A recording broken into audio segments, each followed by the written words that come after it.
Bhiwani headquarter के सभी press के मित्र, अचानक मुझे बुलाने की एक ज़रूरत पड़ी।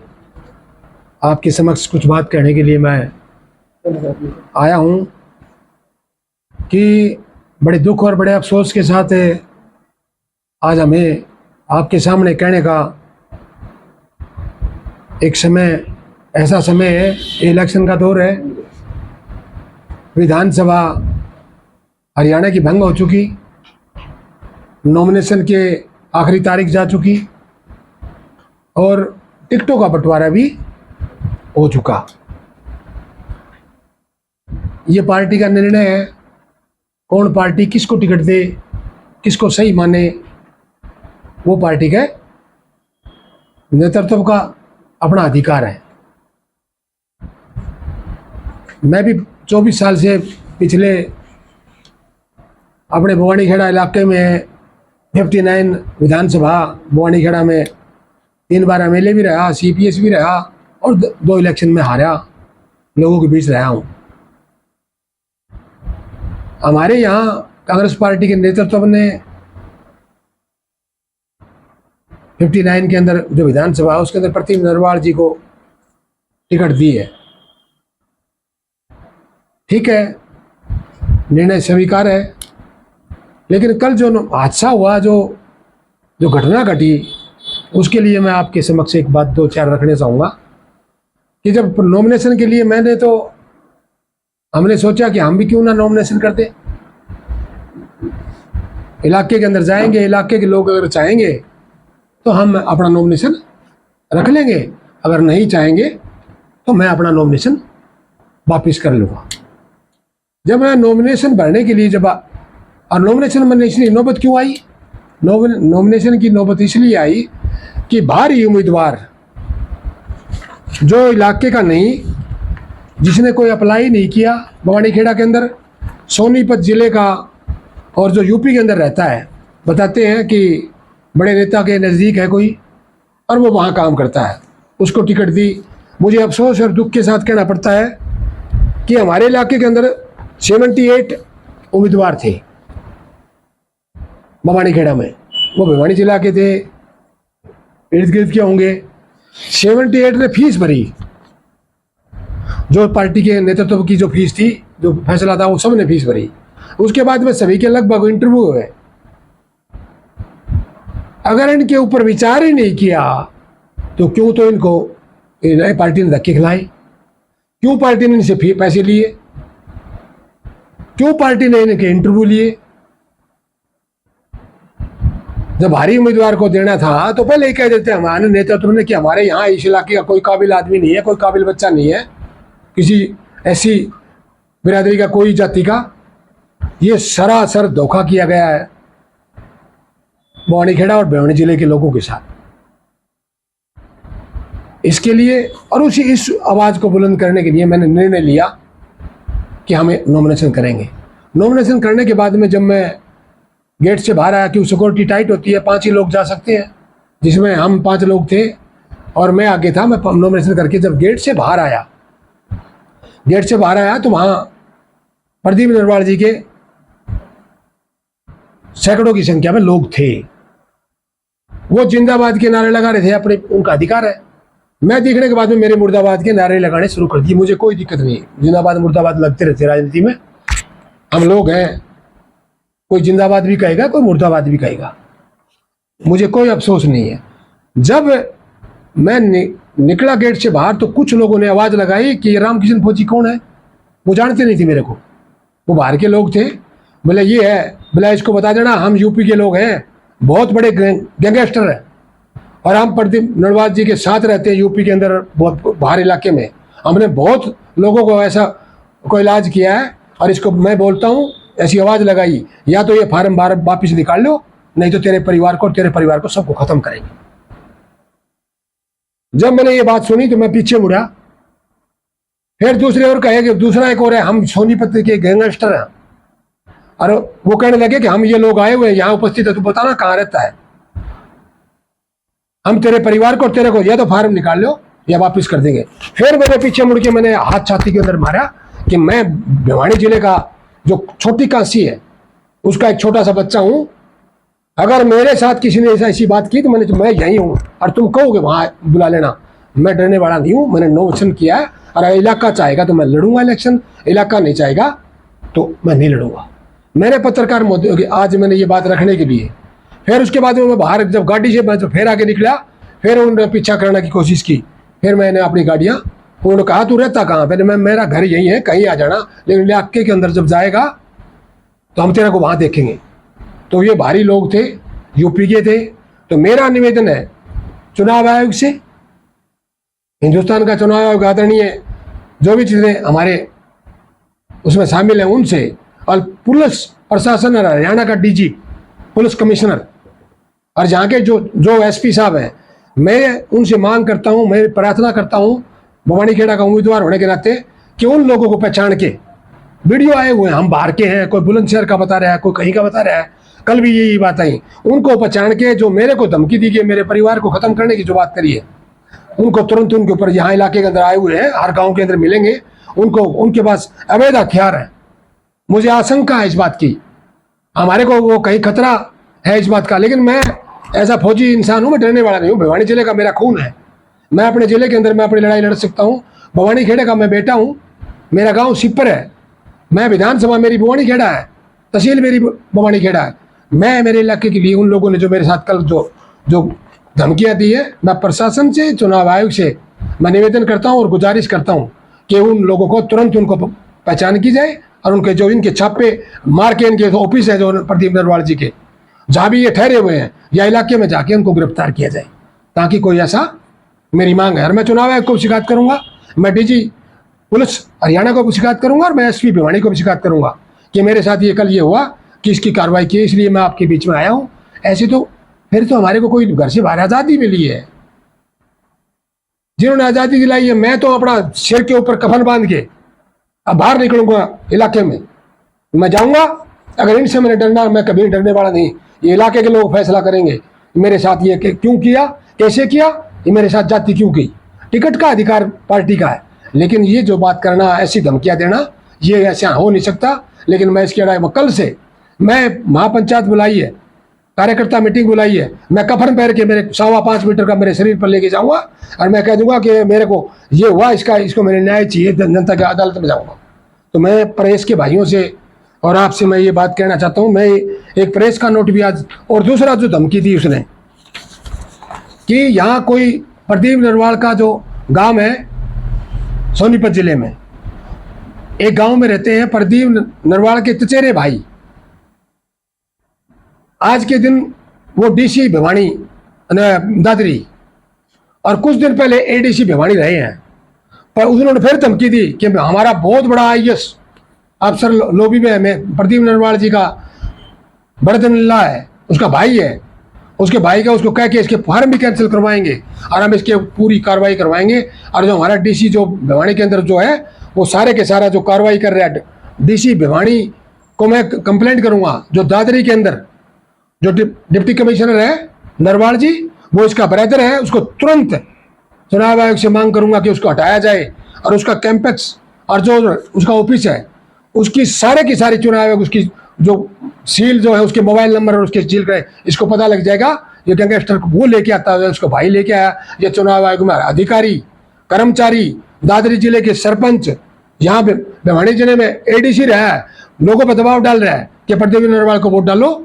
और मेरी मांग है अपने चुनाव आयोग हिंदुस्तान से कि उसको तुरंत ये कार्रवाई की जाए। इसलिए मैं आज प्रेस के सामने ये कहना चाहता हूँ, उसको तुरंत। और मुझे लगता है, आशंका है ये इन चीजों में हो सकता है, ये जो मेरे को धमकी दी गई उसमें डिप्टी कमिश्नर दादरी भी हो सकता है, इसकी भी जांच कराई जाए। तो आज मैं आपके बीच में इसलिए आया हूं, मैं धमकियों से डरने वाला नहीं हूं ना। मैंने चौधरी बंसीलाल जी से इस इलाके की आवाज और राजनीति में आया हूं। मैं अकेला विधायक विकास पार्टी का था, मैंने कभी डरा नहीं, ना मैं कभी झुका ना कभी बिका। लेकिन मेरी आखिरी खून के कतरे की जो बूंद रहेगी, मैं इस इलाके के लिए, इस भिवानी जिले के लिए मैं लड़ाई लड़ूंगा। क्या इस भिवानी जिले में ये सोनीपत के लोग आएंगे इलेक्शन लड़ने के लिए? कोई काबिल नहीं है। कल फिर कोई फरीदाबाद का आएगा, कोई बुलंदशहर का आएगा, कोई कहीं से आएगा। तो मेरी मांग है इस इलाके के अंदर हम मीटिंग है, उस बात को उठाएंगे।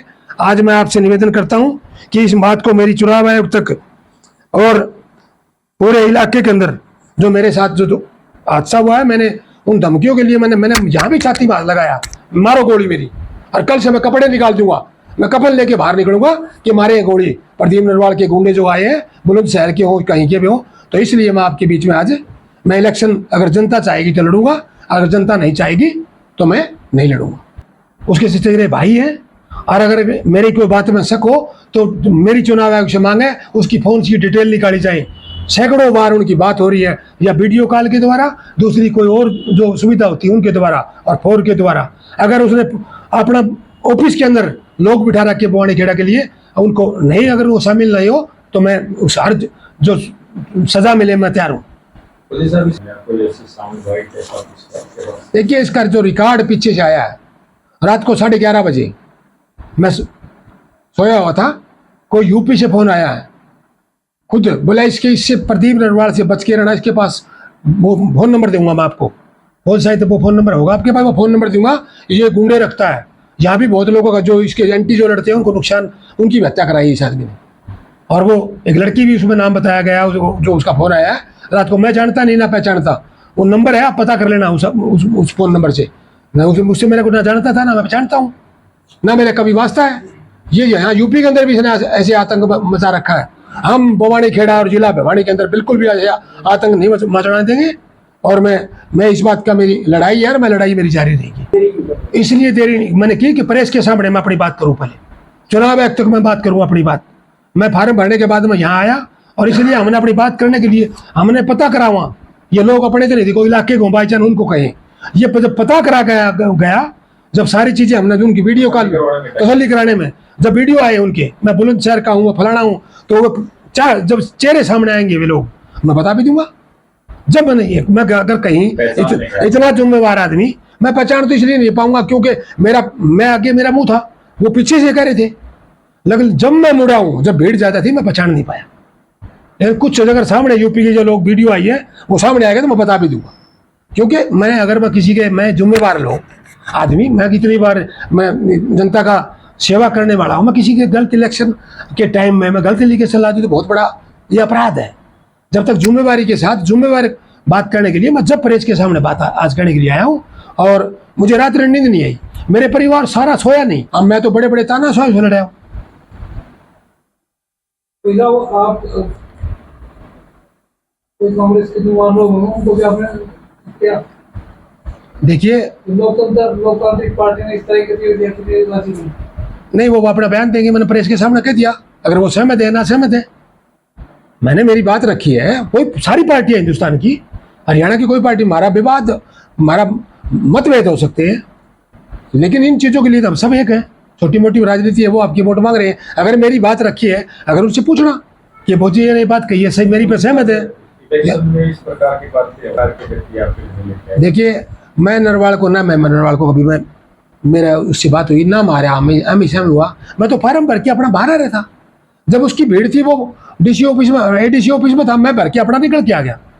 हम कुछ ही लोग थे, मैं अकेला निकल के, मैं आपने देखा भी होगा प्रेस में, कल देखा भी होगा, मैं अकेला निकल के अपनी गाड़ी, एक ही गाड़ी थी, हिदायत है। साथ बहुत से कांग्रेसी भी थे नरवाल के साथ, तो आपके पुराने पीठ से क्या आपने उनसे बात करने की कोशिश की? मैंने वापस किस लिए, जब मैं फार्म भर दिया, जब मैंने फार्म भर दिया, फार्म भरने के बाद में मैंने, जब मेरी अनुमति नहीं दे सकती प्रशासन, जब मेरा काम पूरा हो गया तो मैं उनके पास कैसे जाऊं?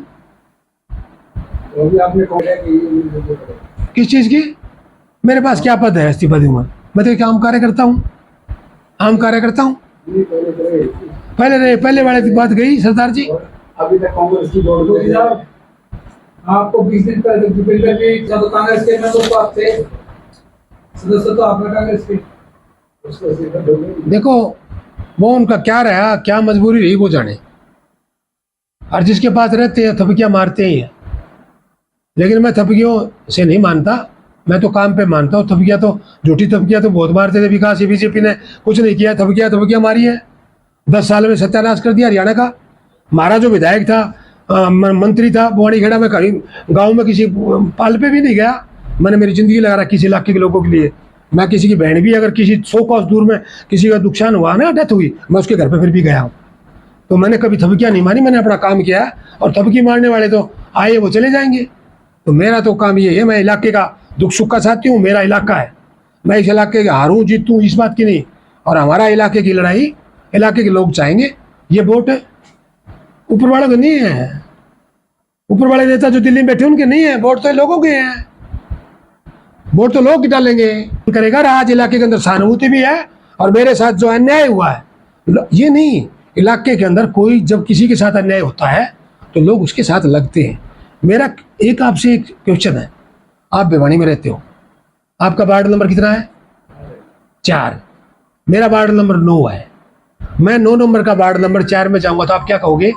अगर नगर निगम का इलेक्शन है तो क्या कहोगे? आप कहोगे मेरी मजबूरी है, मेरी मजबूरी है, मैं 4 नंबर वार्ड में से बाहर नहीं, मेरा भाईचारा है, हमारा वार्ड है। एक गांव का दूसरे गांव में अगर सरपंच लड़ता है तो वो ये कहेंगे भाई गांव का मामला है, मैं गांव में नहीं। ये 150 किलोमीटर का सोनीपत जिले का कोई यहाँ आके अगर कोई लड़ेगा, कोई बहनी जिले का, ये स्वतंत्रता सेनानियों का इलाका है, ये फौजियों का इलाका जो देश की सीमा पर लड़ते हैं। ये न्याय, ये युद्ध लड़ना जानते हैं ये लोग। 36 बिरादरी के बाहर के आदमी को बिल्कुल भी कोई भी नेता हो कोई नहीं मानेंगे। मैं दावे के साथ कितनी धमकियां दे ले, बूथ पे तो वोट लोगों के पड़ेंगे, मेरा अधिकार पहले है। मेरी कोई कांग्रेस से वास्ता नहीं रहा। कांग्रेस ने अपना उम्मीदवार तैयार दिया, मैं आजाद उम्मीदवार हूं, मेरा कोई वास्ता नहीं रहा। मैं गांधीवादी सोच का इंसान था। चौधरी बंसीलाल एक सच्चे कांग्रेसी, सच्चे देशभक्त थे, उनसे मैंने राजनीति सीखी है और मैंने उस राजनीति के तहत मैंने ईमानदारी से काम किया। तो जब अन्याय होता है तो अन्याय की लड़ाई तो सब लड़ी, अंग्रेजों के खिलाफ तो उन्होंने जो लोगों ने लड़ी, उन्होंने क्या राज चाहिए था? देखिए, चौधरी बंसीलाल का लाया हुआ मैं पौधा हूँ। सुरेंद्र सिंह मेरे राजनीति गुरु थे, मैं उनको कभी भूल नहीं सकता। चौधरी बंसीलाल ने कभी अपने बेटे के लिए, सुरेंद्र के लिए कभी नहीं कहा। भवानी खेड़ा रैली के अंदर ये कहा था कि ये हीरा है चौधरी बंसीलाल ने, रामकिशन फौजी, और ये कहा था कि ये इंसान इसी इलाके की लड़ाई लड़ेगा। एक कहावत भी ये कही थी कि रामकिशन फौजी, जैसे एक कहावत है पुराने जमाने की, ये खीप के अंदर गलौट मिल गया। जो आया राम गया राम की राजनीति थी, उस गया राम की राजनीति रामकिशन फौजी खत्म करेगा, और मैंने करके दिखाया। नहीं, आज एमएलए कहा, आप इतिहास देखो, कई लोगों के रात को कहीं आया राम गया राम के इतिहास लिखे गए हैं। मेरे कभी आया राम गया राम के? चौधरी बंसीलाल मैंने कांग्रेस में छोड़ के गए थे। मैंने कांग्रेस का आज तक तिरंगा जमा, और मजबूरी में सिद्धांत के खिलाफ, जब इलाके के खिलाफ अन्याय हुआ, मैं कांग्रेस आज भी नहीं छोड़ना चाहता था, लेकिन मैंने कांग्रेस मजबूरी में ली कि अन्याय हो जाएगा इलाके के अंदर। जो 10 साल में जो जाति करी है, बिजली पानी, जो हमारे इलाके में बीजेपी ने कुछ नहीं दिया। मैं इसलिए नहीं लड़ा कि मैं किसी को जिताऊंगा, मैं हराऊंगा, मैं खुद जीतूंगा और इलाके की लड़ाई लड़ूंगा। और बीजेपी और अब कांग्रेस का उम्मीदवार मेरे लिए दोनों बराबर है। देश दुनिया की हर खबर सबसे पहले देखने के लिए फॉलो करें Dainik Savera TV, YouTube, Facebook, Instagram, X और व्हाट्सएप चैनल पर।